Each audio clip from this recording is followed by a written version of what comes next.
जय श्री राम दोस्तों। आज मैं किसी की कुंडली में राहु अगर सप्तम भाव में बैठा हो क्या रिजल्ट देता है उसके बारे में बोल रहा हूँ। जैसा कि आप जानते हैं सप्तम भाव से मैरिज या विवाहिक शांति, विवाह भी और विवाह की शांति भी, या किसी भी प्रकार का आपके स्पाउस के साथ रिलेशनशिप, आपकी हैप्पीनेस इन मैरिज या मैरिज से दुख या तलाक, ये सब देखने के लिए सप्तम भाव बहुत महत्वपूर्ण है।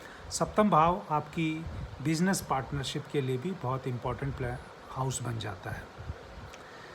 वैदिक परंपराओं के अनुसार या वैदिक एस्ट्रोलॉजी की जितनी भी किताबें हैं उनमें कहीं ना कहीं ये लिखा है राहु सप्तम भाव में अगर बैठा होगा तो आम तौर पर ये प्रतिकूल या अशुभ रिजल्ट देता है या परिणाम देता है। जो चीज़ें अभी उस भाव की मैंने आपके सामने डिस्कस की, बेसिकली आप कह सकते हैं विवाह के लिए अच्छा नहीं माना जा सकता। यह भी संभावना है कि राहु अगर यहाँ पर बैठेगा तो नेगेटिव इम्पैक्ट ज़्यादा डालेगा।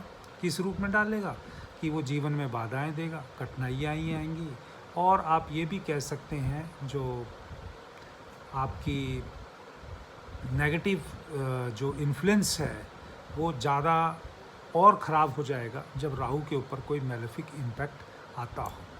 सातवां भाव जो राहु अगर सातवें भाव में बैठा हो तो जातक के अंदर ये डिज़ायर भी बढ़ा सकता है। किसकी डिज़ायर बढ़ाएगा? पार्टनरशिप की, रिलेशनशिप की।